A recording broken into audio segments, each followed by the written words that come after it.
Hello मेरे प्यारे बच्चों, आशा करते हैं कि आप लोग बहुत ही ज़्यादा अच्छे होंगे। हालांकि आपने देखा है कि पिछली क्लास में हम लोग क्यूब और क्यूब रूट पर चर्चा किए हुए थे। आपको बारीकी से साधारण तरीकों से निकालना और ट्रिक से निकालना, यानी कि दोनों के दोनों तरीकों से आपको हमने क्यूब निकालना सिखाया था। और आज की जो क्लास होने वाली है, महा मैराथन महा स्पेशल जो क्लास होने वाली है, इस क्लास में हम लोग जानेंगे क्यूब रूट निकालना। पिछली क्लास में हमने आपको अभाज्य गुणनखंड विधि के द्वारा क्यूब रूट निकालना सिखाए थे। क्यूब रूट मतलब घनमूल निकालना सिखाए थे। घन भी आपने सीखा और घनमूल भी। और आप तो जानते हैं कि जब आशीष सर मैथ पढ़ा रहे हैं तो बातें ट्रिक पर होगी। कौन जाएगा उतना लेंदी बनाने यार। एक मिनट का सवाल 1 घंटा बनाए, पता चला टेस्ट वाला आया, कॉपी छीन करके चले गए, हम मुंह ताकते रहे कि मेरा तो बना ही नहीं। इसीलिए तो हम समय को बचाने के लिए आपके बीच नए नए अलग अलग प्रकार के ट्रिक को लेकर के आते हैं बच्चों। और फिर से आपके बीच एक नए ट्रिक के साथ हम आ चुके हैं, ठीक है। और इस ट्रिक में हम फिर से चर्चा करने वाले हैं एक नए तरीकों से निकालने की। क्या कौन चीज़? घनमूल निकालने की बात करेंगे। क्या घनमूल निकालने की? देखो, जितने भी बच्चे क्लास हमारे ज्वाइन कर रहे हैं उन बच्चों से हम हाथ जोड़ करके अनुरोध करते हैं कि मेरे प्यारे बच्चों, आप लोग अपना नाम जरूर कमेंट करिए। साथ ही साथ अगर वीडियो देख करके आपको क्लास करके मजा आया तो वो भी कमेंट करिए कि हाँ सर, आज का क्लास बहुत ही ज़्यादा बेहतर था और हमें आज की क्लास में क्या हुआ है, मजा आया है। अगर ऐसा आप कहिएगा तो फिर अगला क्लास आएगा और ज़्यादा मजा आएगा, ठीक है। मैं पूरी क्लासेस ला रहा हूँ भाई मेरे।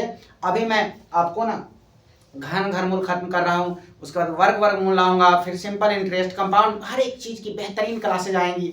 और हर चीज़ में आप तो जानती ही 2 बातें, पहला जो मेथड है उससे, दूसरा ट्रिक से। हर एक चैप्टर मैं ट्रिक से पढ़ाऊंगा। हर एक चैप्टर ऐसा नहीं कि हर एक, मतलब जितना हो पाएगा मैं ट्रिक से पढ़ाऊंगा अधिकांशतः, जिससे आपकी भी समय बचे और हमारी भी समय बचे। हमें क्या है, हम तो कॉपी चेक करने के लिए बैठेंगे, आपको समय मेन रूप से बताना है, ठीक है। और ये जो मैं बता रहा हूँ ये आज ही नहीं, अभी से लेकर के भाई मेरे 8वां 9वां 10वां इंटरव्यू, आगे एसएससी बीपीएससी यूपीएससी किसी भी चीज़ के कंपटीशन के बैठे और अगर क्यू से रिलेटेड सवाल पूछ दिया, बस क्या चुटकी बजाएंगे, मैथ खत्म, ठीक है। तो बिना टाइम को गवाए हुए आते हैं टॉपिक की तरफ। कल तो आपने देखा कि अभाज्य गुणनखंड विधि के द्वारा हम कैसे क्यूब निकालते हैं। और मैंने आपको कहा भी था बच्चों, 1 से लेकर के 9 तक के सभी संख्याओं का क्यूब आप याद करके रखिएगा। ये इसलिए क्योंकि इसी के कारण आप ट्रिक पर काम कर पाइएगा। देखिए, इस चैप्टर को स्टार्ट करने से पहले, सॉरी स्टार्ट करने से पहले नहीं, स्टार्ट तो कर ही चुके हैं, चैप्टर स्टार्ट हो गया, काफ़ी आगे भी निकल गया है।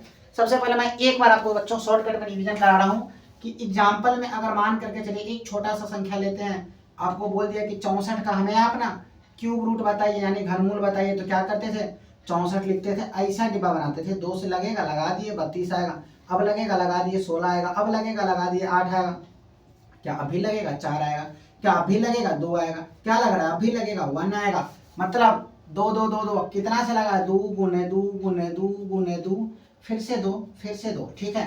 और 3 3 का समूह बनाइए, एक 3 का समूह बना और दूसरा का 3 का समूह बना, और इस समूह में कौन संख्या है, तो 2 है, गुने फिर से दूसरा का समूह में कौन संख्या 2 है, तो 2 गुने 2 बराबर, यानी कि ये संख्या किसका क्यूब है, 4 का क्यूब। लेकिन क्या सर सारे के सारे सवाल इतने ही छोटे छोटे रहेंगे, 64 का और 125 का पूछेगा? नहीं भाई, बड़ा बड़ा संख्या भी पूछेगा।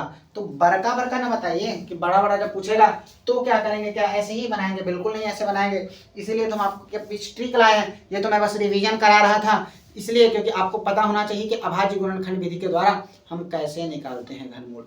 अब आते हैं ट्रिक की तरफ और रियली में बताते हैं। काफी बड़ा बड़ा सवाल है, देखो 6 अंक 6 अंक, इसे ज्यादा अंक का भी हो सकता है, फिलहाल इतना ही लेवल में लिए हैं। 2 अंक का क्यूब काफी होता है, ठीक है। आइए देखिए, सबसे पहले ना इसको समझने के लिए आपको 2 बातें याद रखनी होगी, मेरे द्वारा बताई गई आपको 2 बातें याद रखनी होगी। बात नंबर 1 कि आप एक चीज को गौर करिए, तो देखिए अगर किसी संख्या के अंत में 1 है, यानी 1 वाला है, उसके लास्ट में 1 आएगा क्यूब में। मतलब अगर किसी संख्या के अंत में 1 रहेगा तो उसका जब हम क्यूब निकालेंगे ना तो उसके अंत में भी क्या आएगा, 1 ही आएगा। अगर किसी संख्या के अंत में 2 है और तब उसका हम क्यूब निकालते हैं तो उसके अंत में 8 आता है। अगर किसी संख्या के अंत में 3 है और इसका हम अगर क्यूब निकालते हैं तो क्या आएगा बच्चों, अंत में 7 आता है, याद रखना। किसी संख्या के अंत में 4 है तो 4 1 5 है तो 5 1 6 है तो 6 1 7 है तो 3 आएगा। किसी संख्या के अंत में 7 है तो 3 आएगा, 8 है तो 2 आएगा और 9 है तो 9 है। मतलब मैं ये कहना चाह रहा हूं कि किसी भी संख्या के अंत में मेरे भाई अगर 2 रहेगा, किसी संख्या के अंत में अगर 2 रहेगा तो उसका क्यूब निकालेंगे तो अंत में 8 आएगा, और किसी संख्या के अंत में अगर 8 रहेगा तो उसका क्यूब निकालेंगे तो लास्ट में क्या आएगा, 2 आएगा। क्लियर है? हम ये कहना चाहते हैं किसी संख्या के अंत में अगर 3 रहेगा और तब हम उसका क्यूब निकालते हैं तो अंत में 7 आएगा, और किसी संख्या के अंत में अगर 7 रहेगा और फिर हम उसका क्यूब निकालते हैं तो अंत में 3 आएगा। बाद बाकी जिसका जो रहेगा वही। 2 का 8, 8 का 2, 3 का 7, 7 का 3, 3 का 7, 7 का 3, 2 का 8, 8 का 2। बस यही याद रखना भाई, 2 का 8, 8 का 2, 7 का 3, 3 का 7। ठीक है, मजा आ रहा है सुनने में क्या? तो यही चीजें हैं, इसके अलावा कुछ भी नहीं है। हो गया, क्यूब बन गया। अब टॉपिक पर आते हैं कि सर क्यूब निकालना बताइए, जिस पर इतना देर से रोक करके बैठाए हुए हैं। तो देखिए आपके सामने ना एक ये सवाल है पहला, दूसरा, तीसरा मेरे भाई, चौथा मेरे भाई। तो तीसरा सवाल को उठाते हैं पहले, फिर हम आगे बढ़ेंगे। ठीक है, तीसरा सवाल में देखिए अंत में क्या है, 8 है। अंत में क्या है, 8 है। और 8 किसके अंत में होगा, जिसके शुरू में जिस संख्या के अंत में 2 होगा उसका क्यूब 8 होगा। तो मतलब ये जो 8 आया है, मतलब ये जो संख्या रहा होगा इसके लास्ट में कितना रहा होगा, 2 रहा होगा। ठीक है, और क्यूब का मतलब घात 3 होता है। क्यूब का मतलब घात 3 होता है, तो आप 3 गो संख्या को काट दीजिए। क्यूब का मतलब क्या होता है, घात 3 होता है, तो 3 गो संख्या को काट दीजिए। काट दिए। अब हमारे पास क्या बचा, 140 बचा। तो बताओ 140 किसका क्यूब है? तो कहोगे सर किसी का क्यूब नहीं है, 140 तो है ही नहीं, इसीलिए तो बोले हैं 1 से लेकर के 9 तक कम से कम याद करो। 20 तक करोगे तो मेरे लिए सौभाग्य की बात होगी, क्योंकि आवश्यकता पड़ेगी आपको ट्रिक में भी और वैसे भी।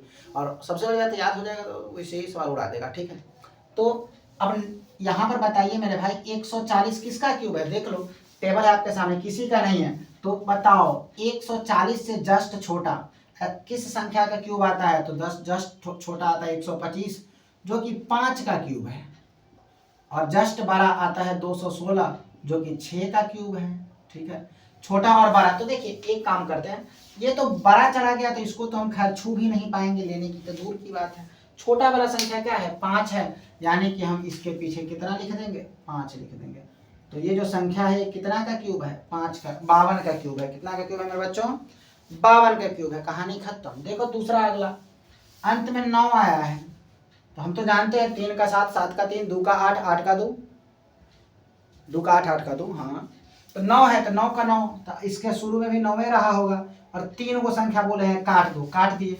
अब 117 बचा। क्या 117 किसी का क्यूब है? तो कहोगे बिल्कुल नहीं सर, है ही नहीं, कैसा बात बोलते हैं, 117 किसी का क्यूब नहीं। तो इससे एक छोटा और एक बड़ा निकल, मतलब इससे छोटा और बड़ा। 117 से छोटा कौन सा संख्या आता है? 117 से छोटा ना कहिएगा कि सर 4 का क्यूब 64 आता है। किसका क्यूब? 4 का। और 5 का क्यूब कितना है इससे ठीक बड़ा, 125 आता है। तो बड़ा तो लेना ही नहीं लेना हमें, छोटा है, 4 का क्यूब आता है। तो यहाँ पर क्या हो जाएगा, 4 लिख देंगे। यानी कि हमारा आंसर कितना हो गया, 49।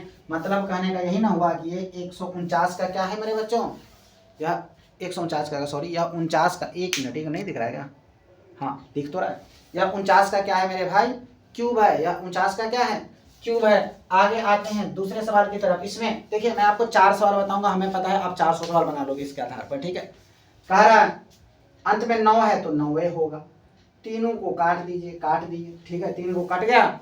उसके बाद कह रहा है अंत में बचा, यहाँ बचा 3 को संख्या 970। अब 970 तो किसी का क्यूब है? किसी का क्यूब नहीं, इस टेबल आपके सामने में है। तो 970 से ठीक पहले कौन सी संख्या आती है और ठीक बाद कौन आता है? तो 970 से ठीक पहले 729 आता है 9 का क्यूब, क्योंकि 10 का क्यूब तो 1000 हो गया। 729 आता है 9 से ठीक पहले। और ठीक बाद कौन आता है? तो 10 का क्यूब आता है 1000। तो बाद वाला से कोई मतलब नहीं, ठीक पहले वाले से मतलब है। ठीक पहले 9 आता है, तो यहाँ पर क्या लिखते हैं, 9। यानी यह कितना का क्यूब है, 99 का क्यूब है। ठीक है, अगला देखिए यहाँ पर 3 का 7, 7 का 3, 3 का 7, 7 का 3, 2 का 8, 8 का 2। ठीक है, 3 है तो 7 का 3, तो ये 7 का 3 है, यानी कि 7 होगा। समझे कि नहीं समझे? समझ गए होइएगा। ठीक है, और अगला काम और सर काटिए ना 3 को नंबर, कितना एक बात। तो लो 3 को नंबर को हमने क्या किया, काट दिया। बचा 658, 658 बचा। तो मेरे भाई 658 है किसी का क्यूब? आपके सर टेबल आपके सामने पड़ा हुआ है, हम लोग अभी रट्टा नहीं मारे हुए हैं, जब आज रट्टा मारेंगे क्योंकि इसकी जरूरत लग रही है। क्या तो टेबल पड़ा हुआ है, तो क्या आपको लग रहा है 658 है ना? देखो नहीं है, सबसे छोटा 512 है, उसका सीधे 729 आ गया। तो 729 तो इससे बड़ा है तो उसको तो हम ले नहीं सकते। इससे छोटा कौन है? 512 है, जो कि 8 का क्यूब है। तो हम इसमें क्या करें, 8 लिख दें। यानी कि यह कितना का क्यूब हो गया, 87 का क्यूब होगा। और देखो भाई हमें आशा है, उम्मीद है और विश्वास भी आप पर है कि इस चारों उदाहरण के बाद ना इन चीज़ों को आप आसानी से समझ गए होइएगा। हमें ऐसा लगता है कि आपको ना इसके स्क्रीनशॉट की ज़रूरत है। आप इसका स्क्रीनशॉट ले लीजिए, फटाक से जल्दी लीजिए, और स्क्रीनशॉट ले करके मेरे भाई आपका काम है 1 2 3 इस तीनों का घनमूल निकालना है, यानी क्यूब रूट निकालना है, और कमेंट करना है कि सर इसका आंसर इतना होगा। ठीक है, और हमें लगता है कि आपको बेहतर तरीके से, वैसे हमने सोचा है कि अगला चैप्टर आपका स्क्वायर और स्क्वायर रूट इसी तरह से ट्रिक पर स्टार्ट करते हैं। लेकिन अगर आपको किसी चैप्टर की ज़्यादा रिक्वायरमेंट है तो आप हमें कमेंट करिए, हम उस पर विचार करके उसको भी अपलोड कर देंगे। ठीक है, या उसका भी लाइव क्लास लाएंगे। ठीक है, तो बच्चों आज की सभा को यहीं समाप्त होता करते हैं, और हमें उम्मीद है कि अब 1 2 नहीं 1 200 सवाल आपको मिले क्यूब का तो भी आप चुटकी बजा करके समाप्त कर दीजिएगा। और हमें आशा है कि आपको यह क्लास बहुत ही बेहतरीन तरीकों से समझ में आया होगा और बेहतर लगा भी होगा। चलिए, अगर लगा मजा आया तो कमेंट करना कि यस सर